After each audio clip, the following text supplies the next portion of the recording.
besok itu di rumah. Iya, tapi sorenya ada rapat. Sorenya baru ada rapat. Oke. Jalan-jalan ke Disneyland nih, sewaduh nggak bisa. Meme kurusan turun berapa, Me? Turun berapa kilo kamu, Me? Coba tebak, guys. Meme itu ternyata nggak suka saya tungguin, Mbak. Dia tuh nggak mau saya jaga, sekarang sudah kuliah itu nggak suka. Kalau papanya yang jaga nggak apa-apa. Sama aja, papa sama persis kayak mama. Kalau aku nggak makan, dijemput di kamar, dimasakin, masakannya dibawa naik ke atas. Ditungguin sampai aku selesai makan. Makanya sekarang itu Meme itu komplain, Mbak. Dia itu nggak suka ditungguin kita. Katanya kita maksa-maksa dia gendut.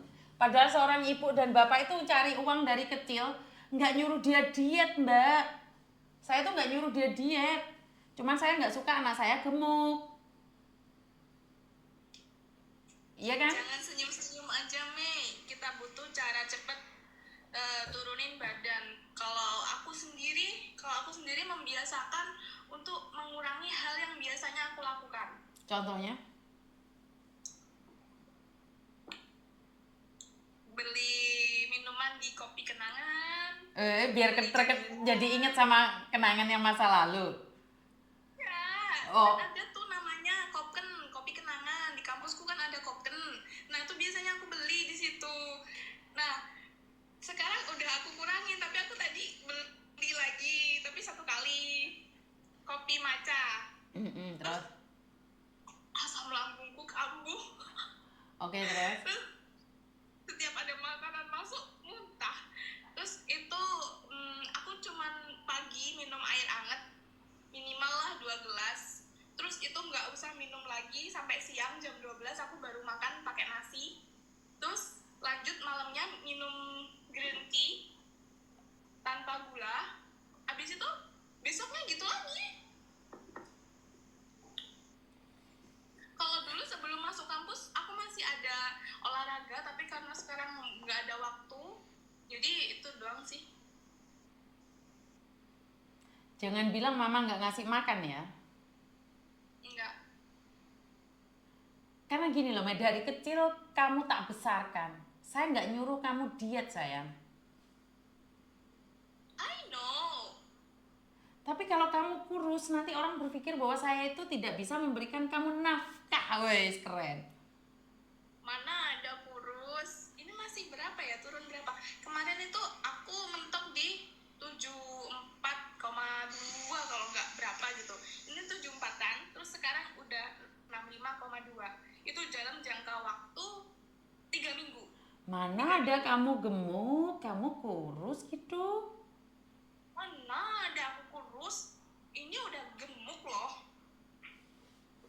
Terserah, terserah. Udah kamu promosi kaosnya turun. Belum ini. Ayo guys, cepet DM aku. Mak, ini loh mah. Ini baru pertama kali aku masuk lab. Terus labnya mama itu jadi 1,1K. Biasanya Eh, langsung biasanya langsung turun loh. jaketnya spill, Me, jaketnya, Me. Itu banyak yang nanyain jaketnya. Mana ya, aku nggak ada posting sih. Mana kamu posting? Spill desainnya. Mama kan lebaran Cina pulang, Mei. Itu kira-kira sebelum lebaran Cina bisa dibawa pulang nggak? Tanggal 20. Tanggal 20 baru selesai. Kayaknya iya. Bentar ya, aku cek dulu. Ya udah tanggal 20 pagi jam 9 bisa diambil nggak? Wait.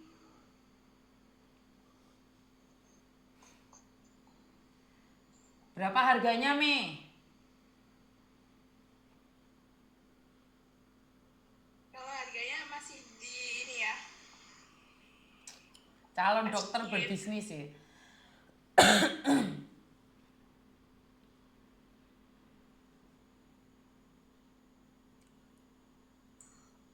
Nih, Itu jaket. iya, ini jaket. Kaosnya sama kayak kemarin. Soalnya kemarin tuh kaosnya banyak yang minat, tapi aku cetaknya cuma dikit. Lah, nyoba-nyoba doang. ini jaket kan, Me? Iya, ini jaket. Bagus itu warnanya tuh, depan merah putih. Iya. Ih, keren. Terus ini tuh ada tulisannya pejuang Hongkong dolar. Terus di sini tuh ada Garuda. lambang Garuda gitu. Ih, Nah, keren. yang khasnya timnya Miss Juni tuh apa? Di sini dong. Oh, di situ dong. Terus spesialnya belakang? Di bawah. Ini tulisannya Indonesia, terus ada bendera Indonesia dan bendera Hongkong juga. Next bikin hoodie, Mi. Pejuang dolar. Siap, keren. Bahannya Ini apa, tuh Mi? Full bordir. Full bordir. Bahannya apa, sayang? American Drill kayaknya. American Itu Drill. bahan yang paling bagus aku beli. Jadi kalau misalkan musim dingin tuh dia anget, tapi walaupun musim panas dia tuh nggak panas. Jadi bisa dipakai walaupun itu musim panas. Oh, okay. So that's why you came here to promo your jacket.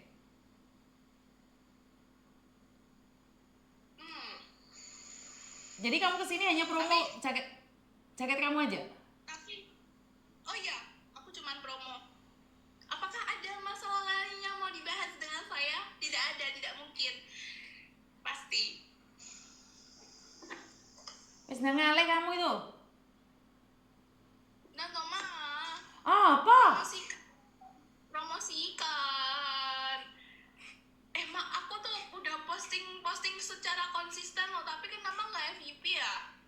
Loh, kamu nanya? Kamu nanya? Kamu bertanya-tanya? Iya, gimana? Itu buat Taiwan katanya. Kapan ready-nya, Me? Minggu depan baru dikirim. Minggu depan baru dikirim. Oke. Ya udah kamu turunan nanti tak promosikan kalau Mama ingat. Nah, enggak mau turun. Turun nak Mama. Juga. Kenapa? Promosiin akunku juga. Udah ini teman-teman ada 1.200 nih follow Meme. Udah. Gitu doang. Enggak, kurang. Terus suruh ngapain aku, Me? Mama enggak ada yang mau dijual-jual gitu. Aku Apa yang mau dijual? Aku nggak jualan. Brand ambassadornya Mama. Mama Enggak. cukup gaji aku 1 bulan 25 juta aja. Itu Apa gue, Me? murah banget. Tak eret-eret nih gue yo. Aku lo di endorse itu 25 juta sama Your Pay 1 tahun. Yaudah gini aja deh, Ma. Ini udah terakhir ya, Ma. Nggak usah ditawar lagi. 10 juta wes. Itu paling rendah, Mama. Aku bersedia buat jadi brand ambassador. Me, dengarkan saya berbicara dengan jelas disaksikan oleh 1.200 orang. Saya akan kasih kamu 25 juta tapi kuliah kamu bayar sendiri. Makasih loh, Ma. Nggak jadi loh, Ma. Nggak apa-apa, nak. Nggak jadi loh, Ma. Makasih loh, Ma. Itu Aku penawaran kasih, yang nah kamu mau sangat- 10 juta. Kamu mau kasih 10 juta, aku kasih, nak. Tapi kalau kamu ada kegiatan di kampus, kamu bayar sendiri. Mana mungkin? Kenapa nggak mungkin? Kamu minta brand ambassador, siapa yang mau nge-brand kamu? Lah followermu sama followerku, banyakan followerku. Ini orang promosi. Habis dari live ini, lihat dah. Pasti followersku langsung jadi 2.000. Menyala, Wi. Ya kan, Mbak? Please, Mbak, bantu aku ya. Bantu aku. Makanya ya, kalau kamu kayak gitu ya, Me ya, nggak tak naikin kamu lain kali di TikTok saya. Mbak, ya jangan begitu. Benci aku sama kamu, Me. Tamplek wing, jadi. Aneh kamu itu. Sudah nak turun. Gak mau, aku mau lihat Mama. Ma, itu tali rambutku ya? Mana ada? Itu. Mana ada? Aku beli sendiri. Oh Apa iya. lagi? Ma, beli aku gak dibeliin.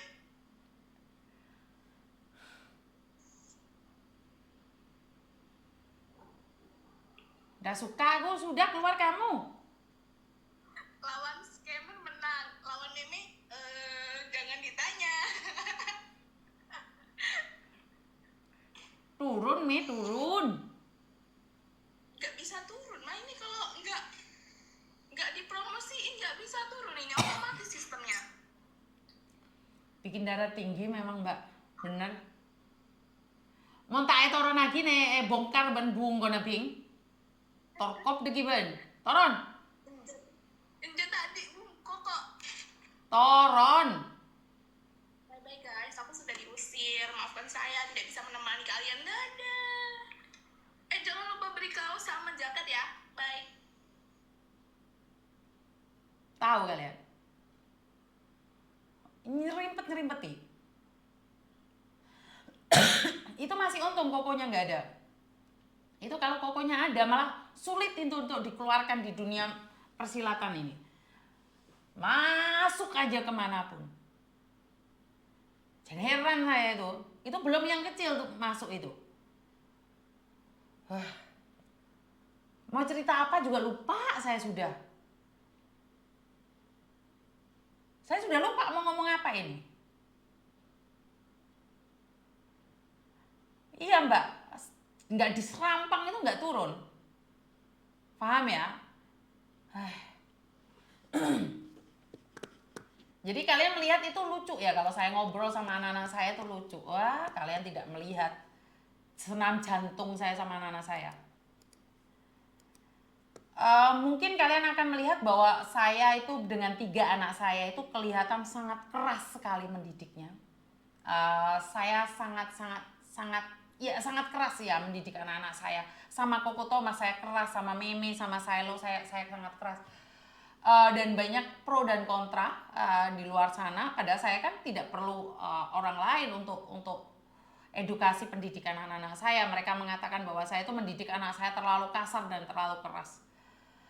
Karena saya tidak ingin menjanjikan anak saya di luar sana itu kehidupan yang indah dan nikmat. Karena di luar sana itu lebih keras dibandingkan dengan mulut ibunya. Kalian akan melihat kelucuan-kelucuan anak saya. Kenapa? Anak-anak saya dulu itu tidak berani ngomong ya Mbak ya. Dulu itu mereka itu kurang pede untuk berbicara. Anak-anak saya itu takut untuk mengekspresikan dirinya sendiri. Jadi anak-anak saya itu tertutup dulunya. Kenapa? Karena tadi seperti yang saya katakan bahwa saya sendiri punya problematika rumah tangga bersama suami saya berdampak pada anak-anak saya. Tetapi setelah rumah tangga saya bisa saya settle dengan suami dengan baik, akhirnya kami berubah untuk mendidik anak-anak. Jadi saya itu kalau sama anak saya duduk, saya itu tidak menjadi penasehat buat anak-anak saya. Saya tidak menjadi sabda pandita ratu. Jadi saya tidak menasehatin. Jadi saya selalu melarang ini, melarang itu, melarang ini, melarang itu, tidak. Saya lebih berbicara sama anak-anak saya satu, mendengarkan ceritanya. Jadi bukan saya yang bercerita tentang kehidupan, tetapi saya mendengarkan cerita-cerita hidup anak saya saat di sekolah. Jadi saya tidak melarang jangan gini, jangan gitu, jangan gini, jangan gitu, enggak. Tetapi saat anak saya pulang sekolah, saya selalu tanyakan, pingin didengar. Anak-anak zaman sekarang itu lebih pingin didengar. Karena ibu-ibu zaman sekarang itu lebih ceramah ke anaknya. Kamu ya gini ya, gini. Itu lihat itu anaknya itu gini. Lihat anaknya itu gini. Jadi saya lebih suka mendengarkan cerita anak-anak saya. Kenapa? Anak-anak saya tuh deket banget. Kalian akan melihat ya. Koko Thomas kenapa begitu manja sama saya. Meme begitu manja dengan saya. Walaupun saya sangat keras, Silo bisa datang dan memeluk saya dan bilang I love you. Ya karena selalu saya tanyakan. Jadi saya yang mendengarkan. Iya Miss, deket banget. Karena saya selalu mendengarkan. Bukan saya yang ingin didengarkan. Jadi anak-anak saya cerita itu tidak semuanya salah, tidak semuanya saya benarkan. Saya analisa. Mereka cerita itu saya dengarkan. Iya, saya langsung mendelep. Jadi saya langsung, di sekolahan piye? Hari ini gimana nih? Gue cerita temen-temennya, temenmu ada yang nakal nggak sih? Oh enggak mah, cuman gini. Mas saya 1 hari ini drum band mah besok gini. Jadi bias anak-anak sekarang itu kan sukanya main, giliran pulang ke rumah kan nggak mau deket sama ibu bapaknya. Bener nggak sih, ngerasain nggak sih kalian? Kalian dari luar negeri pulang, anak-anak kalian deket nggak sih? Deketnya sehari 2 hari, giliran udah dapat uang pada ambiar. Anak saya 3 mbak, anak saya 3, cowok 2, cewek 1. Jadi anak-anak saya tuh deket, cuman kebetulan anak-anak saya itu tidak menjadi satu tempat. Yang satu ada di Hong Kong, yang satu ada di Jakarta, yang satu ada di Jawa. Ada di Jember. Jadi kalian lihat deh, banyak sekali anak-anak itu kalau pulang mereka lebih deket sama HP-nya dibandingkan dengan orang tuanya. Anak-anak saya kalian bisa tanyain, mbak-mbak ya, mbak-mbak itu yang ikut saya, atau bisa tanyain yang ada di Hong Kong. Anak-anak saya kalau ngobrol HP-nya ditaruh. Ngobrol mereka ngoceh semuanya. Jadi saya memang tidak, saya sendiri naruh HP saya. Jadi kalau saya lo udah pulang, saya berusaha semaksimal mungkin untuk naruh HP. Ngajeni anakku. Bagaimana kamu pingin diajeni anak, wong kamu sendiri gak ngajeni anakmu? Jadi memang saya biasakan anak saya pulang, saya taruh HP. Saya lebih berkomunikasi dengan bahasa tubuh, dengan mata saya, dengan telinga saya. Jadi saya benar-benar mendengarkan, kalau saya lo cerita saya dengerin. Yeni sempat tanya kan bagaimana Koko bisa sedekat itu dengan Miss Yuni. Kenapa Meme bisa sedekat itu sama Miss Yuni? Kenapa saya lo bisa dekat sama Miss Yuni? Karena saya lebih suka mendengarkan. Jadi saya kepingin dia menceritakan kehidupannya. Nah, setelah itu saya sisipin setengah, saya masukin setengah, saya doktrin setengah-setengah nih. Saya ceritakan kehidupan saya kepada mereka. Jadi kita ada 2. Dan saya itu tidak pernah melarang anak saya melakukan apapun. Yang penting jangan cross my button line. Jangan melanggar batasan-batasan yang ada. Bagaimana jika melanggar Miss? Apakah Miss Yuni marah? Enggak, saya enggak marah. Tanya Koko Thomas. Saat Koko Thomas melakukan kesalahan yang cross button line, sudah melanggar dari apa yang saya larang, apa yang saya katakan? Yang merasakan sakit itu kamu. Yang terluka itu kamu. Saya nggak tahu rasanya.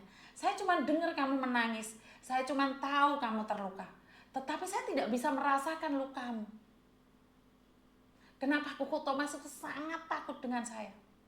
Ya karena saya sudah bilang, jika kamu cross, yang ini nggak boleh, ini nggak boleh, ini nggak boleh, kamu merawan, saya tidak akan merasakan sakit dan lukamu. Sama kayak kamu minum teh. Mami tehnya manis. Saya tidak bisa merasakan manisnya teh yang kamu minum. Saya cuma bisa mendengar dan melihat. Kamu sedang merasakan kemanisan dari teh itu. Tetapi seperti apa manisnya saya nggak tahu. Saat kamu meminum teh pahit, Mami, tehnya pahit banget loh. Saya nggak tahu itu pahit atau enggak. Yang saya tahu kamu mercing-mercing dan melepeh, mengidukan. Saya nggak merasakan itu, saya nggak merasakan. Saya kasihan, saya terluka, tapi saya tidak bisa merasakan dan masuk dalam keadaanmu. Kenapa anak-anak saya nurut? Ya karena itu. Dan tidak ada 3 anak saya itu yang nggak melakukan kesalahan yang cross my bottom line. Tetapi saya tidak pernah mengumbarnya. Kesalahan Kokonya tidak saya ceritakan pada Memenya. Kesalahan Memenya tidak saya umbar pada Sailonya. Sailo punya kesalahan, saya tidak ceritakan pada Kokonya. Cukup saya yang tahu. Jadi seorang kakak tidak akan memandang rendah adiknya karena kesalahan adik. Dan seorang adik tidak akan merendahkan yang nonton makin turun. Kayaknya gara-gara aku turun dari live. Oh nyanyi Juti ketak itu. Jadi kesalahan adik tidak diketahui oleh Kokonya. Jadi adik dan Koko serta Meme ini tidak saling memandang rendah keluarga. Jika Meme tahu kesalahan Kokonya, maka Meme akan, Koko melakukan kesalahan aja. Saat Meme melakukan kesalahan, saya ceritakan pada Kokonya, Meme lo punya kesalahan. Akhirnya apa?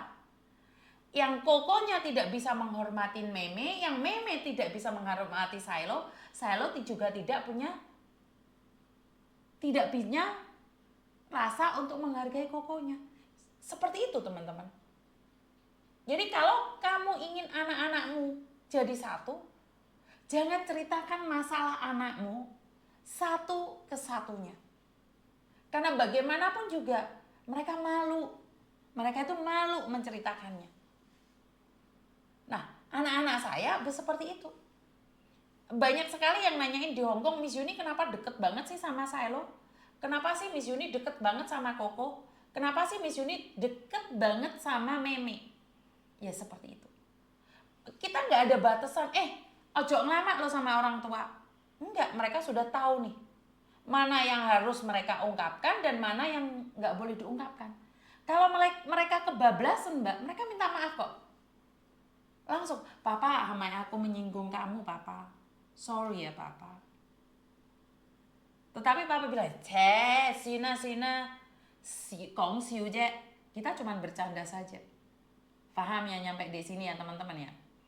Karena itu saya selalu katakan bahwa kalau kita ingin mengajarkan sesuatu buat anak kita, tanya pada dirimu sendiri. Kamu melarang anak-anakmu main HP tapi kamu HP-nya nggak ada hentinya. Kamu pulang dari luar negeri HP-mu gak muteleh. Bener gak sih? HP-mu gak muteleh, terus kamu pingin anakmu deleh HP, nggak bisa konsepnya. Dia akan melihat apa yang kamu lakukan. Dia tidak akan mendengarkan apa yang kamu katakan, tapi dia sedang melihat. Dia sedang melihat apa yang kamu lakukan. Di deleh itu ditaruh. Jadi HP itu kalau anak-anak saya pulang makan itu saya taruh, HP itu saya taruh, saya nggak megang. Jadi anak itu nggak akan dengerin, kamu itu jangan main HP terus. Tapi mboke, bapake, HP-nya nggak ditaruh. Kamu pingin dihormati, tapi kamu nggak menghormati anakmu juga gitu loh. Banyak kan sekarang. Saya ngonten mbak, tetapi kalau suami saya pulang kerja, anak saya pulang sekolah, saya taruh. Itu kalau ada urgent, saya akan pamitan sama suami saya. Papa, boleh nggak saya ngonten satu aja? Kenapa? Ini ada urgent, ada anak butuh bantuan, boleh nggak papa? Suami saya, si Tana, terserah. Tetapi jika sudah lebih dari setengah jam saya belum selesai ngonten, saya akan dekatin suami saya lagi. Papa, muisi itu meta maaf ya suami saya, masih belum selesai, masalahnya belum selesai, boleh nggak saya apa itu? Kasih saya waktu sebentar lagi. Jadi saya memang minta izin. Jadi saya kelihatan garang dan ganas. Kalian ketemu saya itu maklutik. Saya itu coba deh sekalian ketemu sama saya. Saya garang di media sosial aja. Ketemu saya biasa-biasa aja kok. Saya biasa-biasa aja. Sekali lagi, jangan meminta orang lain untuk menghargaimu. Anakmu aja gak bisa menghargaimu. Anak zaman sekarang mancal, marah, nesu, jegot. Teman-teman di Hongkong sekarang sudah jam 12 loh. Sebaiknya kalian tidur dan istirahat ya. Kayaknya udah malam banget ya. Kita berbagi ilmunya besok aja lagi ya. Resep untuk bisa dekat dengan anak sekarang betul. Jadi karena saya tidak ingin kalian terganggu dengan pekerjaannya. Taiwan juga udah ya istirahat dulu ya teman-teman ya. Karena sebentar lagi jam 12. Jangan nggak boleh. Udah ngantuk, live-nya kemalaman betul. Saya tidak ingin live saya berdampak buat kalian. Ya mungkin itu aja ya. Malah kata anak saya, Miss Yuni orangnya ramah banget loh. Kok tahu anaknya Mbak No? Anak Saman kok tahu? Oke, besok live lagi betul berbagi ilmu. Mungkin itu aja ya. Singapura memantau. Wassalamualaikum warahmatullahi wabarakatuh. Berkat Tuhan mengalir atas hidup kita semua. Semoga semua makhluk hidup bahagia, baik yang nampak maupun yang tidak nampak. Karena di Taiwan dan juga di Hongkong sudah jam 12 nih. Kan udah ketemu di PT, Miss. Oke, siap. Terima kasih ya. Terima kasih dan I love you.